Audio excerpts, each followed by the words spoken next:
we shall have the 12th chapter. Tomorrow we shall have the Sthita Prajna Lakshan.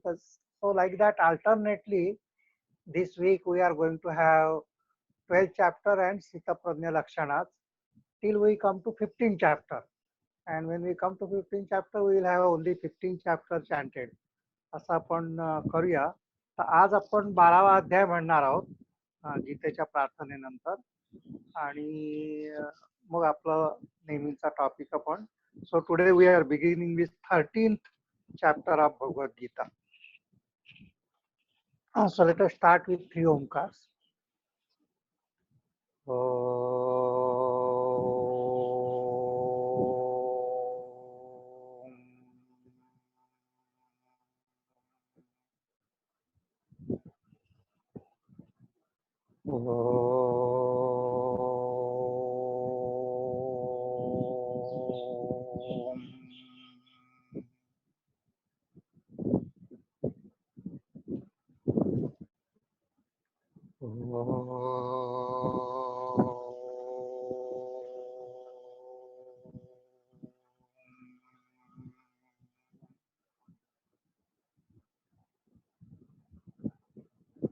पार्थाय प्रतिबोधितां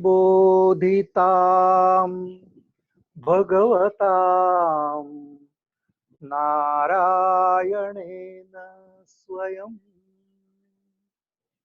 व्यासेन ग्रथितां पुराणमुनिना मध्ये महाभारतम् अद्वैतामृतवर्षिणीं भगवतीम् अष्टादशाध्यायिनीम् अम्ब त्वाम् अनुसन्दधामि भगवत् गीते भयद्वेषिणी प्रपन्न पारिजाताय स्तोत्रवैत्रैकपाणये ज्ञानमुद्राय कृष्णाय गीतामृतदुहे नमः. सर्वोपनिषदो गावो दोग्धा गोपालनन्दनः पार्थो वत्सः सुधीर्भोक्ता दुग्धं गीतामृतं महत्. वसुदेवसुतं देवं कंसचाणूरमर्दनं देवकी परमानन्दं कृष्णं वन्दे जगद्गुरुम्. यं ब्रह्मा वरुणेन्द्ररुद्रमरुतः स्तुन्वन्ति दिव्यैस्तवैः वेदैः साङ्गपदक्रमोपनिषदैः गायन्ति यं सामगाः ध्यानावस्थिततद्गतेन मनसा पश्यन्ति यं योगिनो यस्यां तं न विदुःसुरासुरगणा देवाय तस्मै नमः. अथ श्रीमद्भगवद्गीतासु द्वादशोऽध्यायः भक्तियोगः. अर्जुन उवाच एवं सततयुक्ता ये भक्तास्त्वां पर्युपासते ये चाप्यक्षरमव्यक्तं तेषां के योगवित्तमाः. श्रीभगवानुवाच मय्यावेश्य मनो ये मां नित्ययुक्ता उपासते श्रद्धया परयोपेताः ते मे युक्ततमा मताः. ये त्वक्षरमनिर्देशम् अव्यक्तं पर्युपासते सर्वत्र गमचिन्त्यं च कूटस्थमचलं ध्रुवं सन्नियम्येन्द्रियग्रामं सर्वत्र समबुद्धयः ते प्राप्नुवन्ति मामेव सर्वभूतहिते रताः क्लेशोऽधिकतरस्तेषाम् अव्यक्तासक्तचेतसाम् अव्यक्ता हि गतिर्दुःखम् देहवद्भिरवाप्यते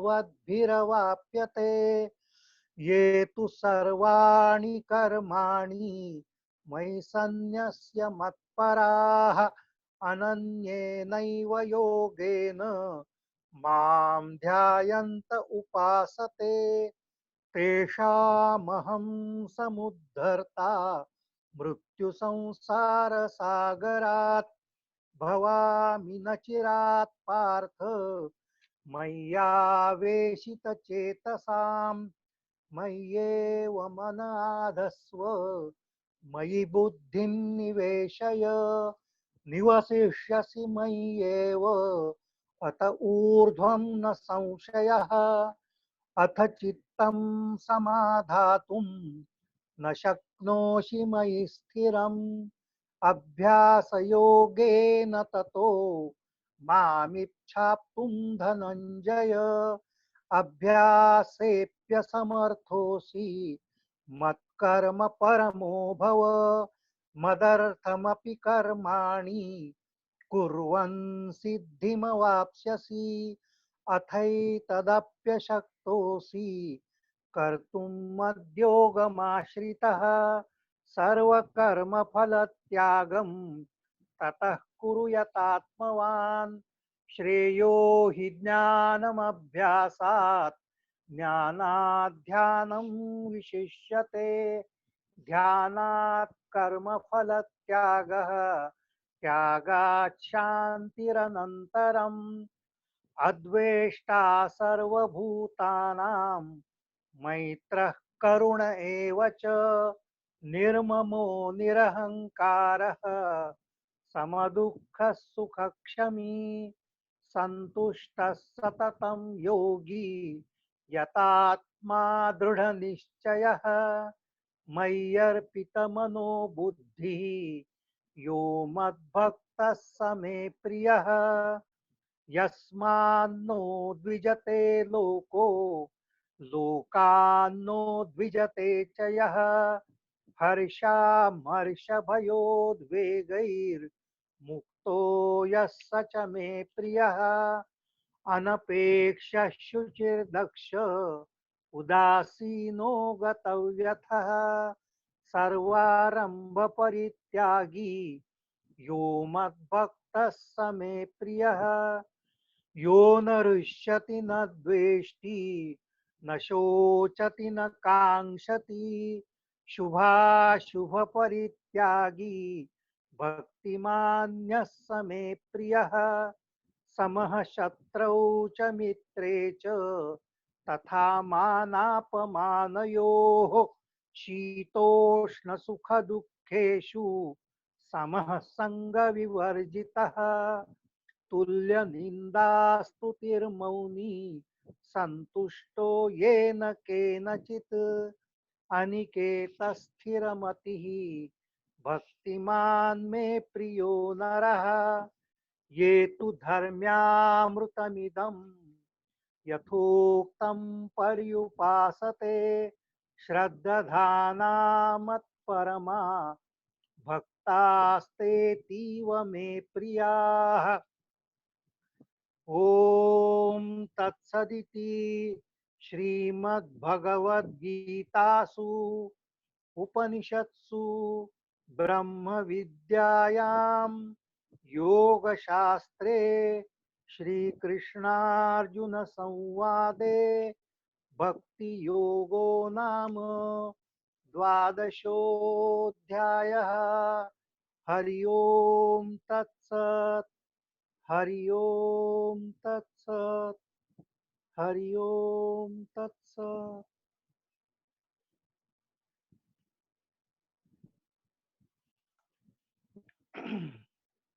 आजपासून आपण भगवद्गीतेच्या 13व्या अध्यायाला सुरुवात करणार आहोत. क्षेत्र क्षेत्रज्ञ विभाग योग. आणि अनेक विद्वानांच्या मते भगवद्गीता ही 3 भागात विभागली गेलेली आहे असं म्हटलं जातं. आणि संपूर्ण भगवद्गीतेचा विषय आणि उद्देश म्हणजे जे अहम ब्रह्मास्मी हे महावाक्य आहे, त्या महावाक्याचंच एक प्रकारे प्रकटीकरण म्हणजे संपूर्ण भगवद्गीतेचा विषय आहे असं मानलं जातं. आणि अहम हा त्यातला जो पार्ट आहे, आत्मन हा जो तो त्यातला एक भाग आहे, तो पहिल्या 6 अध्यायामध्ये विशद केलेला आहे. So first 6 chapters discuss about the self, aham, the I. The next 6 chapters from 7 to 12 discuss about Brahman or about what we call as Paramatman. So first 6 chapter about Atman, next 6 chapters about Paramatman. And from 13 to 18, the last 6 chapters, they actually identify this Atman with Brahman. They give the technology as to how Atman and Brahman can be identified. की आत्मा आणि ब्रह्म किंवा आत्मा आणि परमात्मा यांचं एकत्व साधायची जी सगळी टेक्नॉलॉजी आहे ती 13व्या अध्यायापासून आपण बघणार आहोत. त्या पहिल्या 6 अध्यायामध्ये सगळा तात्विक विचार सांगितलेला आहे गीतेचा. उपनिषदांचं सगळं तत्वज्ञान जो दुसऱ्या अध्यायामध्ये उपनिषदांचं सगळंच तत्वज्ञान आलेलं आहे. आत्मा म्हणजे काय, आत्म्याचं अमरत्व, everything they have discuss in the second chapter of Bhagavad Gita itself. म्हणजे जी तात्विक बाजू आहे ती दुसऱ्या अध्यायातच सांगितलेली आहे. Subsequent chapter they develop that idea. And in the 6th chapter आत्मसंयम योग, याच्यामध्ये ध्यान केल्यामुळे हाऊ वी कॅन रिअलाइज दिस आत्मन, म्हणून त्याला आत्मसंयम योग असं 6व्या अध्यायाला म्हटलेलं आहे. नंतर 7व्या अध्यायानंतर इट इज टोल्ड अबाउट परमात्मन, म्हणजे स्वतः कृष्ण असं आपण म्हणू शकू किंवा the ultimate reality, the absolute. And he describes his 2 types of prakritis, about which also we should discuss in detail maybe in this chapter itself, की परा प्रकृती आणि अपरा प्रकृती या 2 प्रकृतींविषयी आणि मग त्याच्याही पलीकडे जो पुरुषोत्तम आहे त्याच्याविषयीचं जे तत्वज्ञान आहे ते 7व्या अध्यायापासून सुरू होऊन 12व्या अध्यायापर्यंत येतं, की जिथे आपण विभूती योग आणि विश्वरूप दर्शनामध्ये या ब्रह्म साक्षात्कारच एक प्रकारे त्या अर्जुनाला झालेला होता. But now the last thing has remained that how he self will be identified with that absolute reality. आत्मा आणि परमात्मा हे एकच आहेत अशा प्रकारचा साक्षात्कार किंवा अशा प्रकारची साक्षात्काराकरता लागणारं ज्ञान हे 13व्या अध्यायापासून हे पुढे दिलेलं आहे. तेव्हा भगवद्गीता हा खरा म्हणजे भगवद्गीता ही एक प्रकारची जीवन विद्याच आहे. Everything about human life has been described in Bhagavad Gita. And therefore many thinkers, the great thinkers, they think that the solutions for all the problems of life they are really found in Bhagavad Gita. म्हणजे भगवद्गीतेमध्ये जीवनामध्ये ज्या ज्या काही आपल्याला समस्या येऊ शकतात त्या सगळ्यांचंच विवरण त्याच्यामध्ये केलेलं आहे. जीवनाच्या उद्देशाचं विवरण केलेलं आहे. अँड एव्हरीथिंग अबाउट, म्हणूनच ती जीवन विद्या आहे. आपल्या भारतीय तत्वज्ञानामध्येच जीवनाचा विचार, फार सखोल विचार भारतीय तत्वज्ञानामध्ये केलेला आहे, परंतु हा विचार अनेक दृष्टिकोनातून झालेला आहे. उपनिषदांमध्ये सुद्धा जीवनाचा विचार झालेला आहे, परंतु उपनिषदांच्या विचाराप्रमाणे जीवन हे आनंदमय आहे असं उपनिषद म्हणतात. what is life is nothing but happiness only, happiness and happiness. म्हणून आपण जे भृगुवलीमध्ये म्हणतो की हे सगळी जी सृष्टी आहे ती आनंदमयच आहे, आनंदातूनच ती निर्माण झालेली आहे, आनंदामध्येच ती स्थित आहे आणि आनंदामध्येच त्याचा लय होत आहे.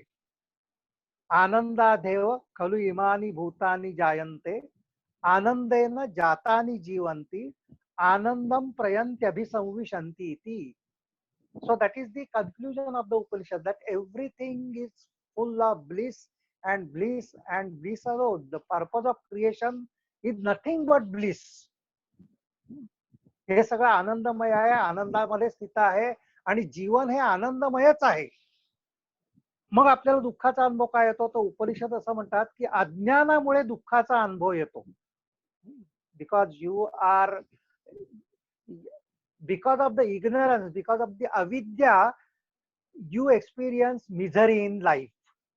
Okay, so the conclusion of the Upanishad that life is full of happiness is the conclusion of a realized soul, a rishi like Bhrigu or many rishi, the seer.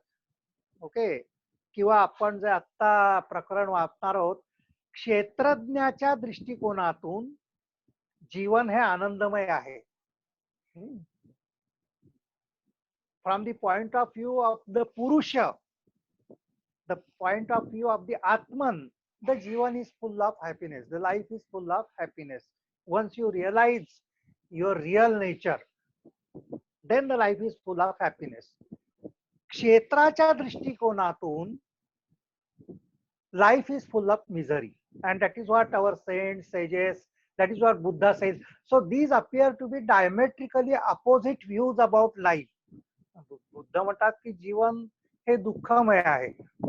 पहिलं आर्य सत्य जे बुद्धांनी सांगितलं ते म्हणजे जीवन दुःखमय आहे. किंवा पातंजली योगसूत्रामध्ये सुद्धा पतंजली असं म्हणतात की दुःखमेव सर्वम विवेकिनः, कि जो विवेकी मनुष्य आहे, for a man of discrimination, the entire life is misery end misery alone. There is nothing accept misery in life. Okay, आपले संत सुद्धा असं म्हणतात की सुख पाहता जवा पाडे, दुःख पर्वता एवढे. Everything is full of misery. Now this is the point of view of Kshetra, from the Kshetra point of view about which we are going to discuss. कि from the point of view of embodied soul, or from the point of view of the seen. So this is the chapter which is discussing about kshetra and kshetrajna, that is the seer and the seen. From the seer's point of view, life is full of happiness. From the point of view of seen, or from the point of view of prakriti, life is full of misery. हे जीवन दुःखमय आहे. So both they are diametrically opposite views, but they are right in their own place. It depends upon from which angle you are looking at life. म्हणजे जीवनाला कोणत्या दृष्टिकोनातून तुम्ही जीवनाकडे बघताय त्यावर अवलंबून असतं की जीवन तुम्हाला कसं दिसतं, जीवनाविषयी तुमचा विचार कसा होतो. So if you are a realized soul, if you are a rishi yourself, then life is happiness and happiness alone for them. But if you are living, for us, all the common people who are there in life, who are living in this life as ordinary people, who are not liberated, for them the life is misery and misery and misery only. या बाबतीत असा पण एक नेहमी प्रश्न विचारला जातो की जर परमेश्वर, तो परमात्मा जो आहे तो खरा जर अत्यंत दयाळू, अत्यंत कृपाळू असा जर आहे, तर मग जीवनामध्ये दुःखाचा अनुभव असा नेहमी का येतो?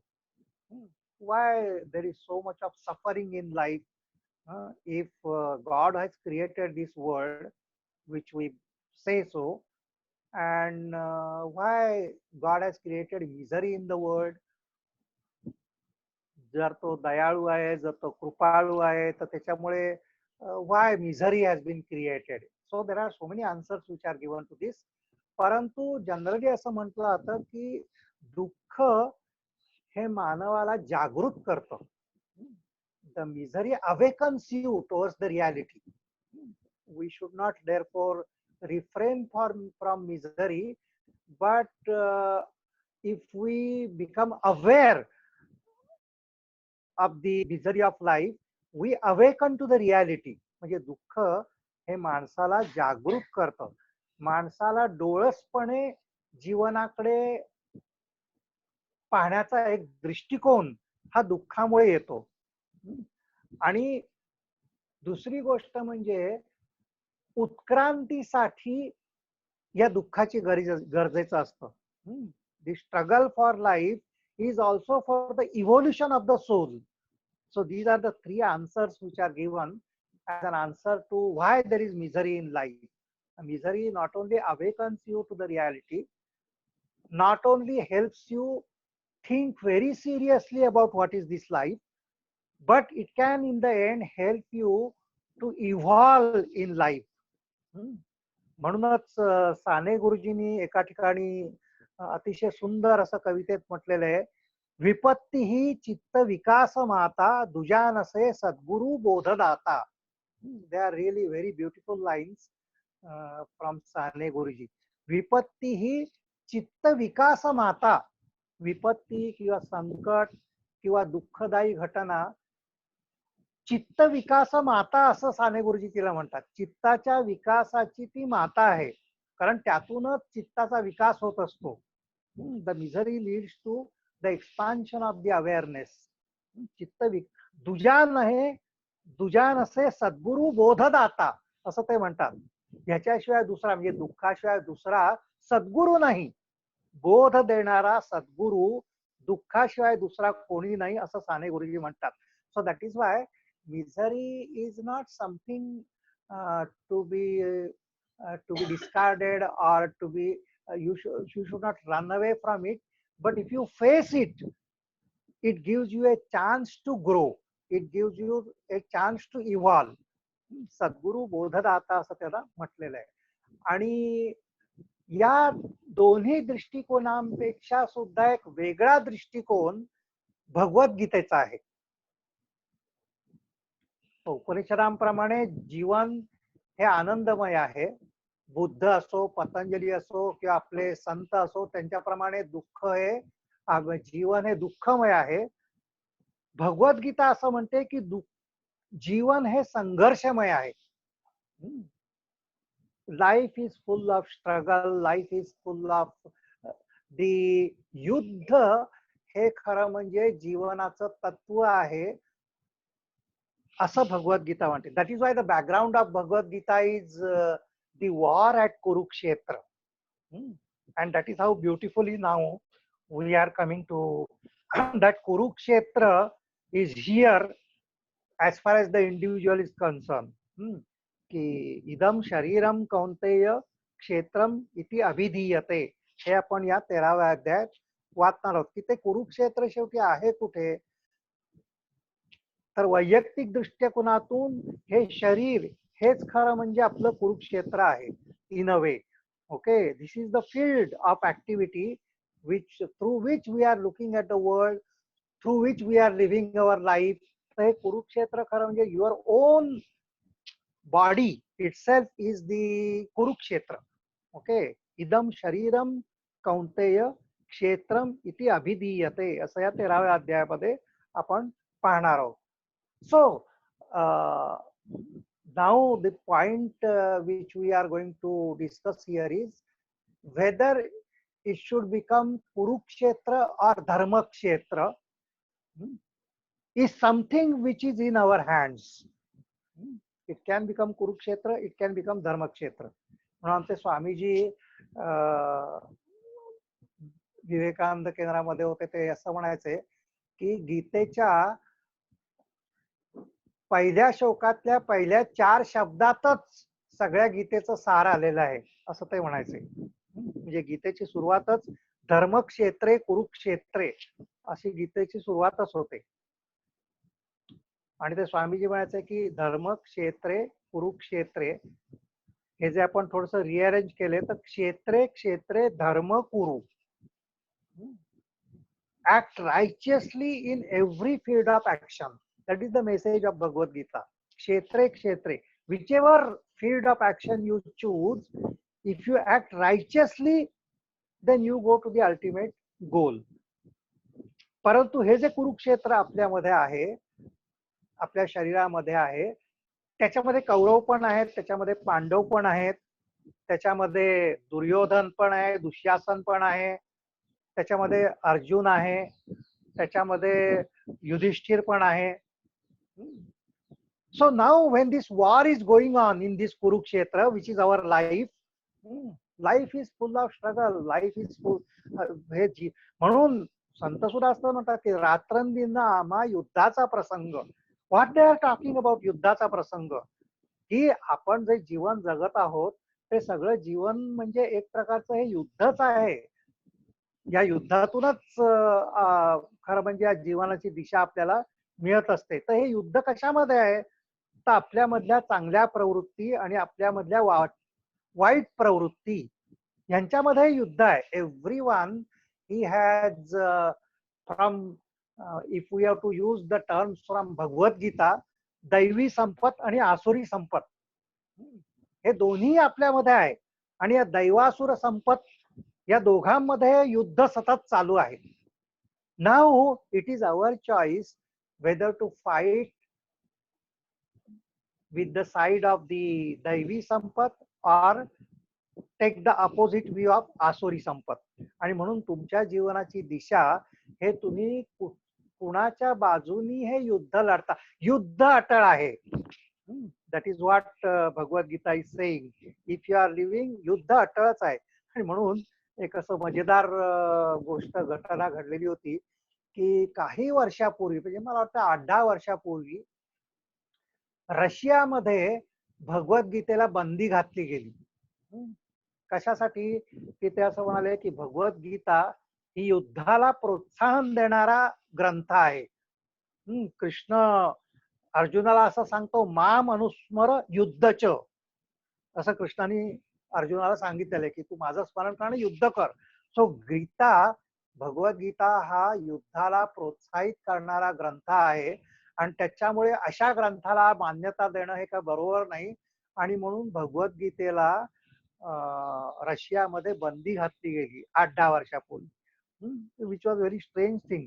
Actually everywhere wherever there are wars, you will find that really speaking either Russia or America are behind it.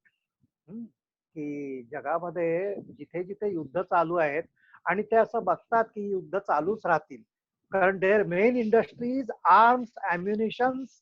That is their main industry, really speaking. So wherever the wars go on, lot of supply of arms and so many things they have to do. So that is how they prosper. So they are the people who trigger off wars, and they are the people who say that Bhagavad Gita is something which म्हणजे trigger, म्हणजे त्यांनी प्रोत्साहित करते युद्धाला, आणि म्हणून बंदी आहे.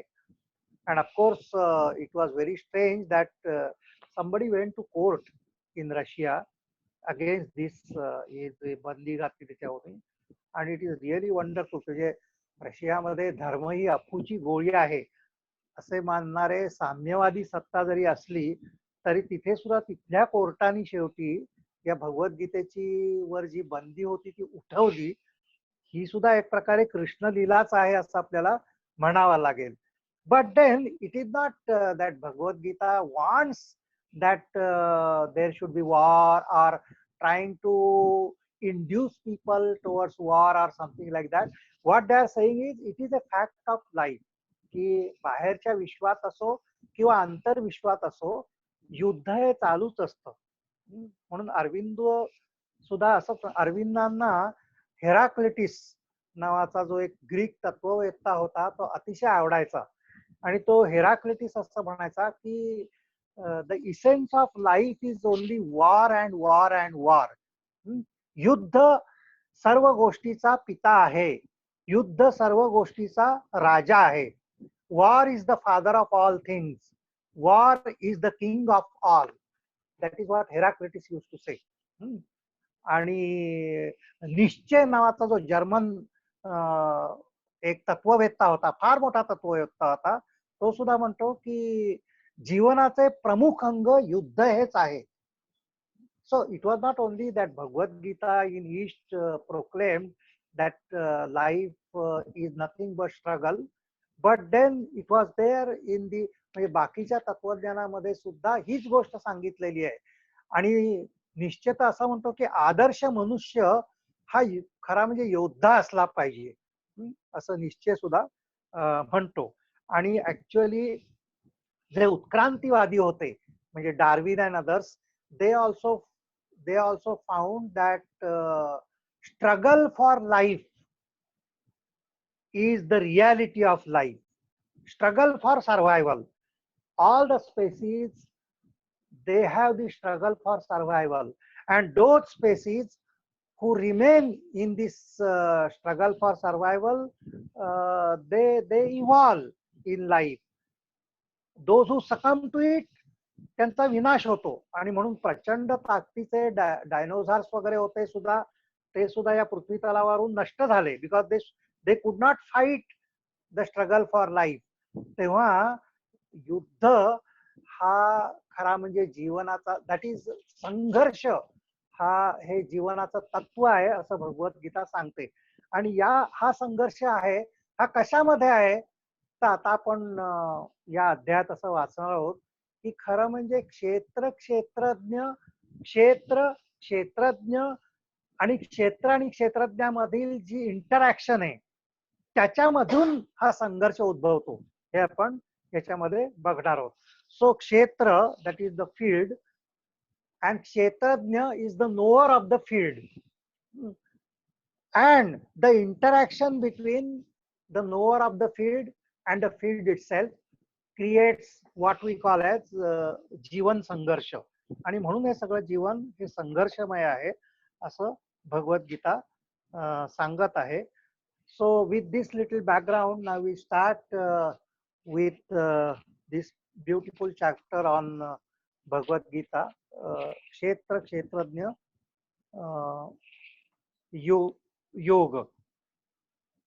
याच्यामध्ये सुद्धा आणखीन एक सांगण्यासारखी गोष्ट म्हणजे अशी की बऱ्याचशा ज्या भगवद्गीतेच्या आवृत्ती आहेत, खास करून गोरखपूरच्या भगवद्गीतेच्या आवृत्ती आणि शंकराचार्यांची जी भगवद्गीतेची आवृत्ती आहे, त्या सगळ्यामध्ये पहिला श्लोक वेगळा आहे आणि बाकीच्या आवृत्त्यांमध्ये पहिला श्लोक हा वेगळा आहे. आता जो मी श्लोक वाचत आहे तो गोरखपूरच्या कॉपीज मध्ये तो श्लोक नाहीये. त्या सगळ्या कॉपीज मध्ये कृष्णाच्या वचनातूनच 13वा अध्याय सुरू होतो, म्हणजे श्री भगवानुवाच त्याच्यापासून सुरू होतो. परंतु काही कॉपीज मध्ये अर्जुनउवाच म्हणजे अर्जुनाच्या प्रश्नांनी ही सुरुवात होते. So this is additional stanza in Bhagavad Gita. So totally in normal circumstances they regard that there are 700 shlokas of Bhagavad Gita. In some copies there are 701. So this one is different in which is not there in all the copies of Bhagavad Gita. तर हा जो श्लोक आहे तो सगळ्या copies मध्ये नाहीये. तो अर्जुनाचा प्रश्न आहे आणि त्या प्रश्नामध्ये या प्रकरणाचा जो विषय आहे तो विषय याच्यामध्ये येतोय आणि म्हणून तो आपण वाचतोय. तेव्हा या 13व्या अध्यायातला जो पहिला श्लोक आहे तो अर्जुनउवाच प्रकृतिम पुरुषम चैव क्षेत्रम क्षेत्रज्ञमेव च एतद वेदितुमिच्छामि ज्ञानम ज्ञेयम च केशव. की अर्जुनाने पहिल्यांदा असा प्रश्न केलेला आहे या 13व्या अध्यायामध्ये की प्रकृतिम पुरुषम चैव, I want to know, please explain to me these different things. एक म्हणजे पुरुष आणि प्रकृती. सो क्षेत्र आणि क्षेत्रज्ञ म्हणजे पुरुष आणि प्रकृती also. The seer and the seen, the subject and the object, the field and the knower of the field. That is what really Kshetra and Kshetrajna really means. So that is what he is saying. Prakrutim purusham chaiva kshetram क्षेत्रज्ञमेव च, की हे भगवान तू मला प्रकृती आणि पुरुष म्हणजे काय ते सांग, क्षेत्र आणि क्षेत्रज्ञ म्हणजे काय ते सांग. एतद वेदितुम इच्छामि. I want to know about these terms, that is Prakriti and Purush, Kshetra and Kshetrajna, Jnayam, Jneyam cha Keshava. And I also want to know what is knowledge and what is the object of knowledge. Jnanam, Jneyam cha Keshava. So what is knowledge and what is object of knowledge. So this is in fact, this shloka tells uh, what this 13th chapter is all about. की या 13व्या अध्यायामध्ये what are the topics that are discussed have been told really in this first stanza, and that is why we have taken it. And as I told you, that this is not there in all the copies. I do not know whether it is in your copies. तर ह्या अध्यायामध्ये प्रकृती आणि पुरुष, क्षेत्र आणि क्षेत्रज्ञ, आणि त्याचबरोबर ज्ञानम आणि ज्ञेयम, की ज्ञान म्हणजे काय, what is knowledge and what is the object of knowledge, what is field, that is क्षेत्र, and what is the knower of the field, क्षेत्रज्ञ, व्हॉट इज प्रकृती, द नेचर, अँड पुरुष, the pure consciousness. We know that Prakriti, according to Sankhya, is the nature, which is Trigunatmak, which is the whole world, which is the entire Srishti, okay, which is according to Sankhya, Jada. प्रकृती ही संपूर्ण प्रकृती ही जड आहे, ज्यातून सृष्टी, सगळी सृष्टी निर्माण झालेली आहे, ती प्रकृती जड आहे. आणि पुरुष हे चेतन तत्व आहे. सांख्यांचं प्रकृती आणि पुरुष आणि भगवद्गीतेतला प्रकृती आणि पुरुष याच्यामध्ये थोडासा अंतर आहे, ते आपण पुढे जाऊन बघणार आहोत. Because as we have seen in the 7th chapter of Bhagavad Gita, Krishna talks about 2 kinds of prakriti. That is the apara prakriti and para prakriti. In Sankhya terminology, Prakriti and Purusha, they are entirely different principles altogether. म्हणजे प्रकृती आणि पुरुष ही मूल तत्वे आहेत आणि ती एकमेकांपासून अजिबात वेगळ्या प्रकारची अशी ही तत्व आहेत सांख्यांच्या अनुसार. दॅट प्रकृती जड, पुरुष चेतन. प्रकृती इज एव्हर चेंजिंग, पुरुष ही शाश्वत. प्रकृती जी आहे ती सतत बदलते आहे, ती त्रिगुणात्मक आहे, ती अशा अनित्य आहे. पुरुष हा चेतन तत्व आहे, तो नित्य आहे, तो अक्षर आहे. and therefore there is no really connection between Purusha and Prakriti as far as Sankhya is concerned. They are totally different kinds of principles of the universe. Why they have come together, Sankhya's do not explain. की मग हा पुरुष आणि प्रकृतीचा संयोग होतो कसा आणि त्यामधून या सगळ्या विश्वाची निर्मिती कशी होते. Sankhya's have not been really able to explain this to a very great extent. What Krishna is saying in Bhagavad Gita is that what you call as apara prakriti is similar to Sankhya's prakriti. ती त्रिगुणात्मक आहे, त्याच्यामध्ये हे सगळे, ही सगळी जी सृष्टी आहे ती सामावलेली आहे. परा प्रकृती म्हणजे जीवात्मा आहे की ज्याच्यामध्ये पुरुषोत्तमाचाच तो अंश आहे, चेतन तत्व आहे. So according to Bhagavad Gita, that is what we are going to discuss also. In yoga or in yoga sadhana, this apara prakriti has to be transformed into para prakriti.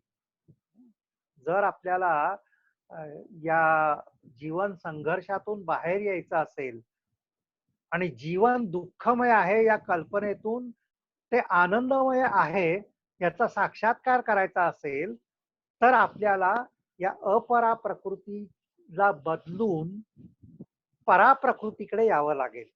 हा विचार भगवद्गीतेमध्ये सांगितलेला आहे.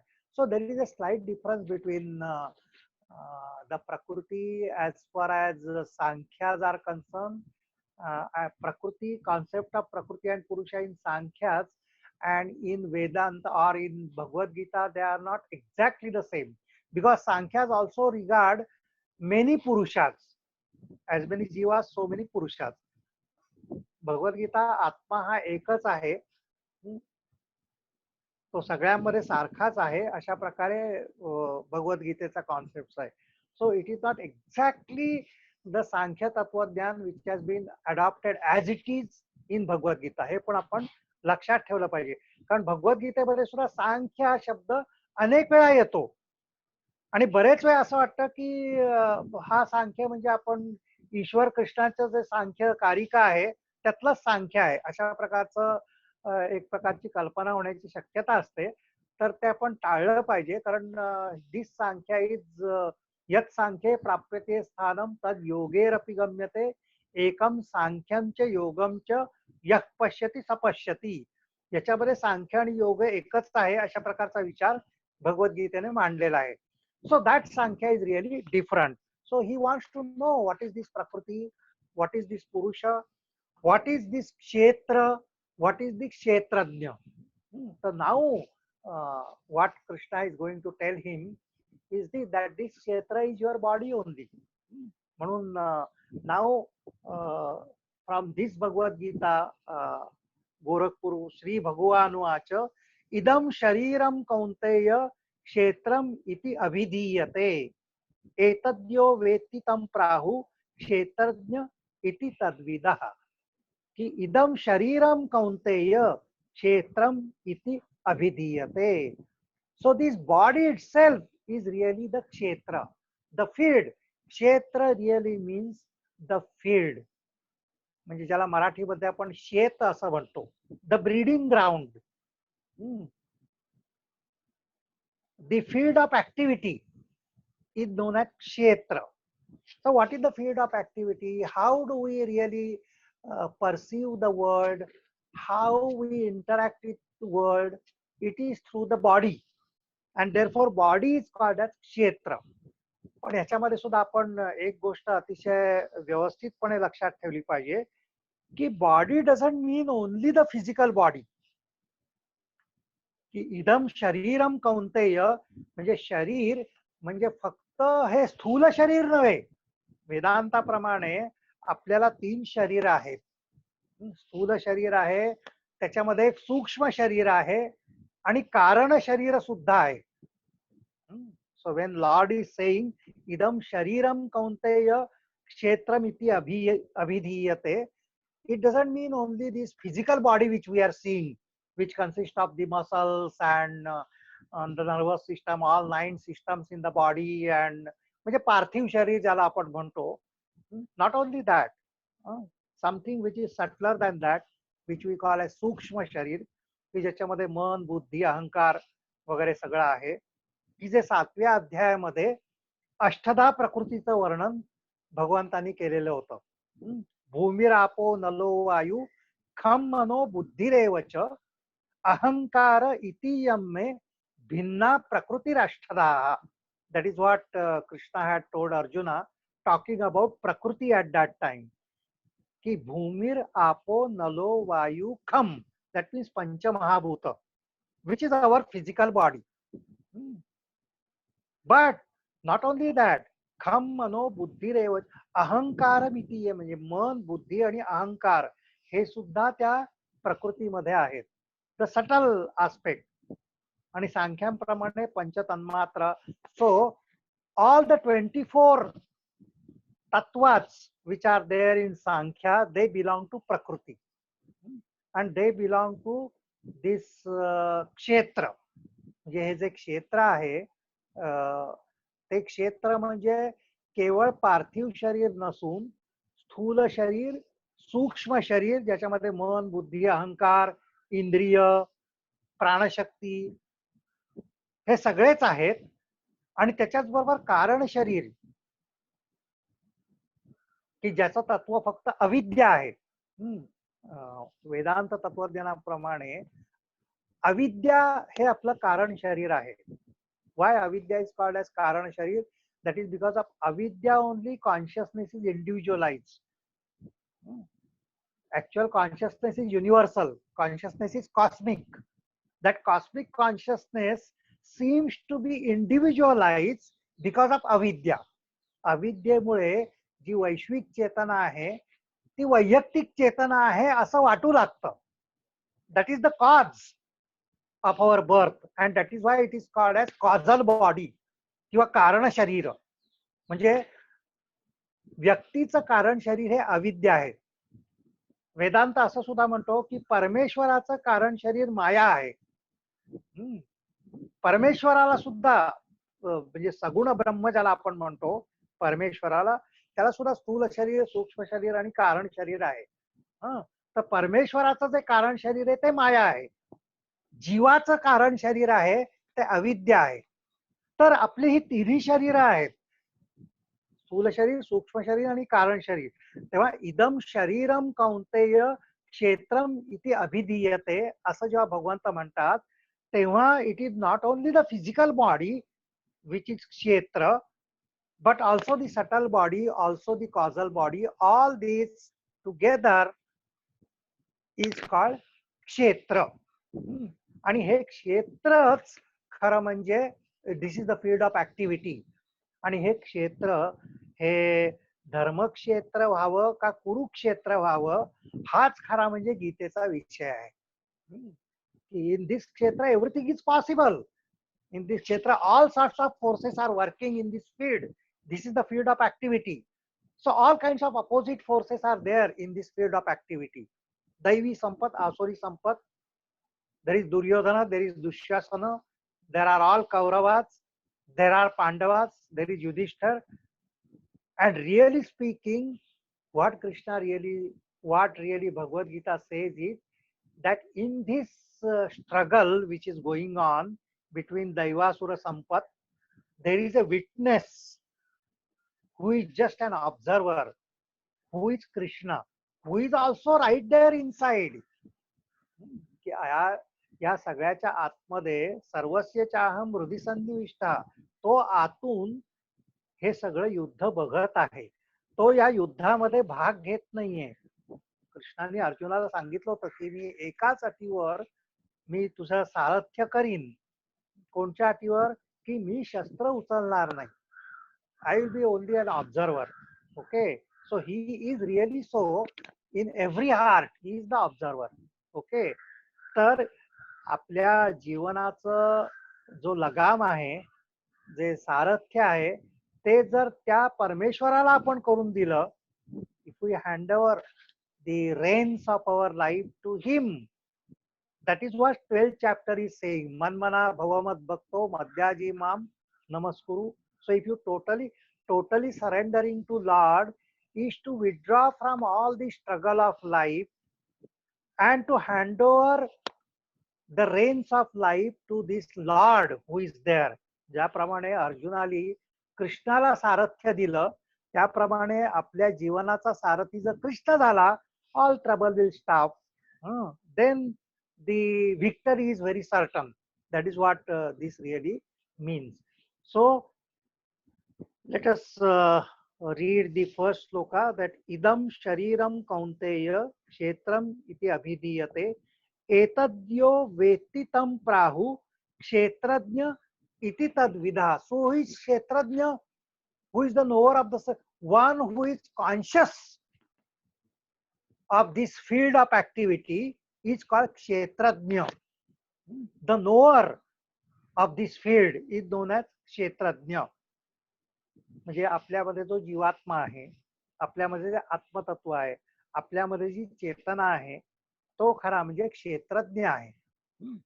One who is really seeing all these things is the क्षेत्रज्ञ. So what is saying? क्षेत्रज्ञम चापि माम विद्धि सर्व क्षेत्रेषु भारत क्षेत्र क्षेत्रज्ञयोर ज्ञानम यत्तत् ज्ञानम मतम मम. And who is Bhagwan Krishna himself? He says, I am the Kshetrajna of all the fields in the universe. Our own body, that is our Sthula Sharir, Sukshma Sharir, Karan Sharir, our field of action, our Kshetrajna is our Jivatma. की आपलं जे शरीर आहे, ज्याला आपण क्षेत्र असं म्हणतो, आपला जीवात्मा त्याचा क्षेत्रज्ञ आहे. There are so many, there are innumerable jivas in this whole universe. या सगळ्या जीवांचा, या सगळ्या अस्तित्वाचा जो ज्ञाता आहे तो भगवान स्वतः आहे. क्षेत्रज्ञम च अपि माम विद्धि सर्व क्षेत्रेषु भारत. अशी जी सर्व क्षेत्र आहेत, all the fields of actions in the universe, or you can say all the bodies in the universe, wherever activities are given up, wherever life struggle is going on, I am the knower of the all those fields in life. त्या सगळ्यांचा ज्ञाता मी आहे. आणि तेच खरं म्हणजे आपण विश्वरूप दर्शनामध्ये बघितलं की ऍक्च्युअली अर्जुन सॉ the entire universe in one body of Krishna. म्हणून ते विराट रूप त्याला ते त्याच्यामध्ये दिसून आलं.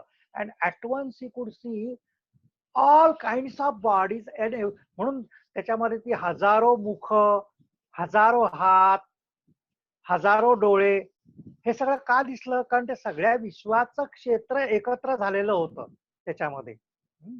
All the fields in the universe got together, becoming one at that time, and that was the Vishwarupa Darshana.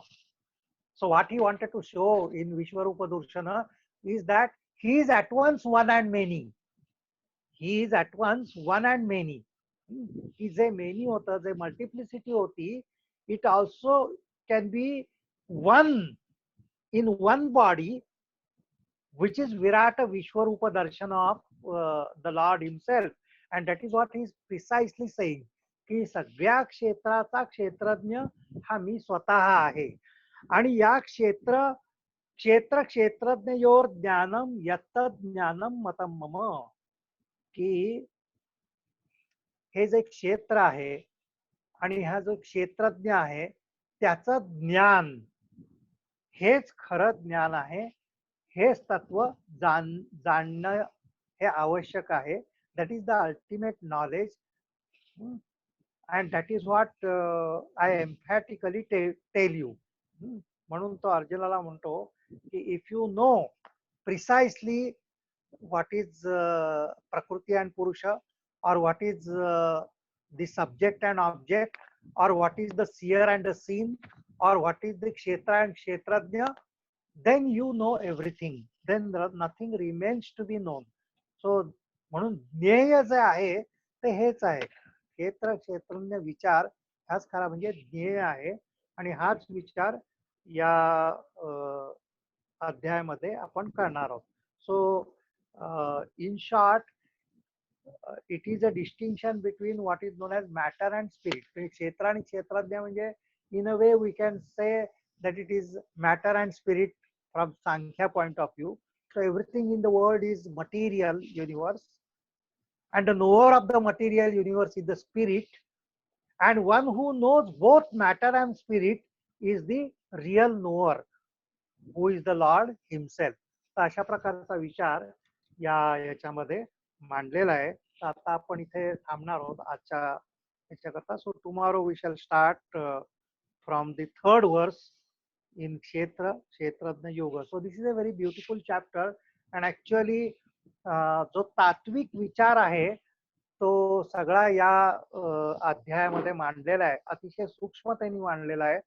So that is why this is one of the, it is not really very popular chapter in fact, but this is the chapter which gives in-depth knowledge of the philosophy of Bhagavad Gita. आणि म्हणूनच हे फार महत्वाचं आहे असं मला वाटतं. So okay, then let us stop here at this particular verse, second verse. आपण असतो मा सद्गमय असं म्हणून आजचा हा विषय इथे आपण थांबवणार आहोत.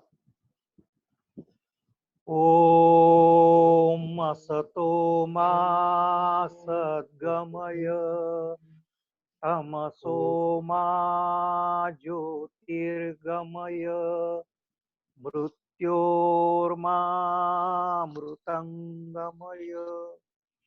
ओम शांती शांती शांती. हरि ओम तत्सत. हरि ओम हरि ओम तत्सत्. हरि ओम तत्सत.